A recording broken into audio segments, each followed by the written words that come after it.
It was America's most expensive weapons project during World War II, second only to the atomic bomb. A flying fortress with pressurized cabins, remote-controlled guns, and a range that could span the Pacific. The Boeing B-29 Superfortress was a technological leap, and a necessary one. But buried in its innovation were flaws that would haunt its missions, failures that would cost lives long before reaching enemy skies. Crews gave it nicknames like the Widowmaker, and that was not without a reason. This is the story of high price paid for flying ahead of its time.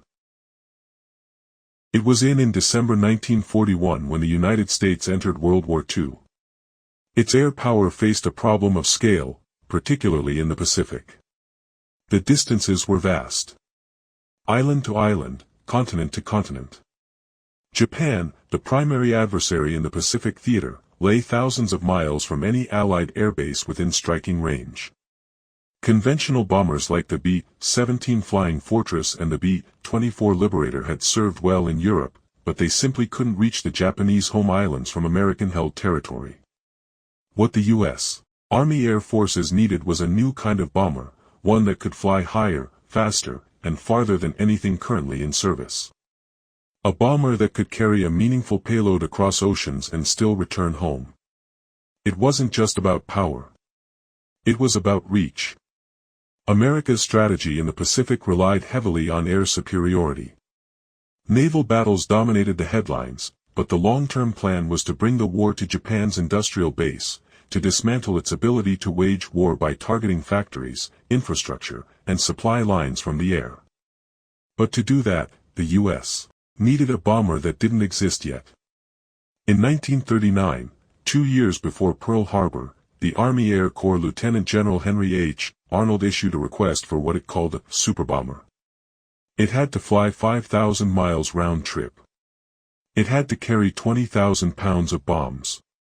And it had to do so at 30,000 feet, beyond the reach of most enemy fighters and anti-aircraft guns. It was a bold ask. One that only one company stepped forward to meet. Boeing, already experienced with heavy bombers, took on the challenge. The result would become the B-29, a project so ambitious and complex that it would eventually cost over $3 billion. That's more than the entire Manhattan Project. But urgency trumped perfection. As the war expanded, the pressure to deliver the Superfortress mounted. American leadership knew what was coming. Sooner or later, they would need to bomb Japan. And the only aircraft capable of doing it hadn't yet taken flight. The B-29 wasn't born from opportunity. It was born from necessity. A machine designed not for the war they were fighting, but for the war they knew was coming. From the moment it left the ground, the B-29 Superfortress was unlike anything that had come before it. Where older bombers rattled through open-air cockpits and unpressurized cabins, the B-29 sealed its crew inside a pressurized, climate-controlled fuselage, allowing them to fly at altitudes over 30,000 feet, well above most enemy defenses. For the first time in aviation history, bomber crews could operate in shirt sleeves, protected from the thin, freezing air of the upper atmosphere. Its firepower was just as advanced. The B-29 featured a revolutionary centralized fire control system. Instead of each gunner operating a single weapon manually, they used remote control sites linked to computer-assisted turrets. A single gunner could command multiple .50 caliber machine guns, tracking enemy fighters from a central console. It was one of the earliest examples of analog computing in combat aviation. The aircraft was also enormous. With a wingspan of 141 feet and a maximum bomb load of 20,000 pounds, the B-29 could carry more than double the payload of the B-17 and fly over 1,000 miles farther. Its four Wright R-3350 duplex Cyclone radial engines provided the raw power needed to get it all off the ground. In short, the B-29 was a glimpse of the future, and in 1943, there was nothing else like it in the world. But this level of complexity came at a cost. The most notorious was its engine, the Wright R-3350. Designed to deliver massive power at high altitudes, the engine had one fatal weakness: heat.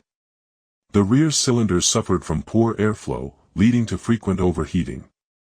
If the oil lines leaked or the cowl flaps weren't set just right, fires could break out mid-flight.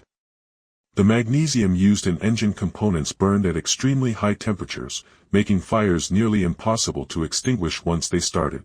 By mid-1944, it was estimated that nearly half of all B-29 lost were due to non-combat causes, including mechanical failures and training accidents. In one of the deadliest examples, a B-29 crashed in Seattle, Washington during a test flight in 1943, killing all 10 crew members and 20 people on the ground. In another case, a Superfortress loaded with fuel and test equipment crashed in Clovis, New Mexico during takeoff. An engine fire caused a wing to shear off. No one survived. Despite these dangers, they flew. Mission after mission, sometimes flying 15-hour sorties over the Pacific with engines that could catch fire at any moment. They didn't just face enemy flak, they faced the possibility their own aircraft might kill them first. By the middle of 1944, the B-29 was finally ready for combat, but barely. The first combat deployment came under Operation Matterhorn, with missions launched from airfields in India and forward staging bases in China. The plan was ambitious: use the B-29's long range to strike Japan directly, bypassing the need for closer island bases. But the reality on the ground, and in the air, was punishing. The logistical demands were staggering. Everything from bombs to fuel had to be flown over the Himalayas, the infamous hump, to reach the forward bases in China.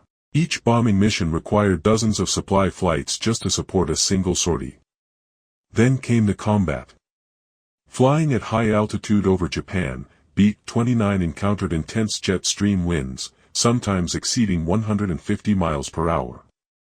These winds scattered bomb patterns, reduced accuracy, and pushed the aircraft to their limits. The cold was brutal, the missions long, some lasting over 15 hours, and the mechanical reliability was still far from perfect.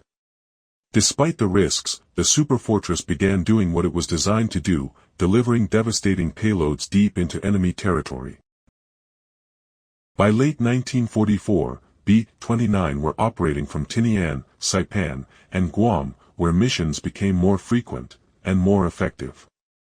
On August 6, 1945, a B-29 named Enola Gay lifted off from Tinian Island.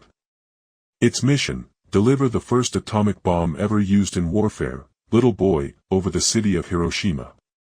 Just 3 days later, another B-29, Boxcar, dropped a second bomb, Fat Man, over Nagasaki. Within days, the war in the Pacific was over. The B-29 was no longer just a strategic bomber. It had become the delivery system for a new kind of weapon, and a new era. These missions cemented the B-29's place in history, but they also sealed its legacy in controversy. It was a bomber that ended a war, but also ushered in the nuclear age. For some, it represents victory. For others, the moment humanity crossed a line that could never be uncrossed. After the war, B-29s continued to serve during the early years of the Cold War and the Korean War. Some were modified for reconnaissance, others for aerial refueling. But by the early 1950s, the next generation of bombers, jet-powered and even more advanced, began to take their place. The B-29 was born out of urgency, designed and deployed at a speed that left little room for error. It was bold, experimental, and far ahead of its time. But its brilliance came at a price. For the engineers, it was a race against the clock. For the generals, it was a strategic necessity. But for the crews, it was a gamble. A leap of faith into the sky, with a machine that could carry them to glory, or not bring them home at all. Today, only a handful of B-29s remain airworthy. Most sit silent in museums, massive, gleaming reminders of both progress and peril. For those who flew them, the B-29 was never just a machine. It was risk. It was sacrifice. It was history in motion. And while it bore the name Superfortress, it earned that title not through perfection, but through persistence in the face of danger, innovation under pressure, and the bravery of the men who climbed aboard, knowing every mission could be their last.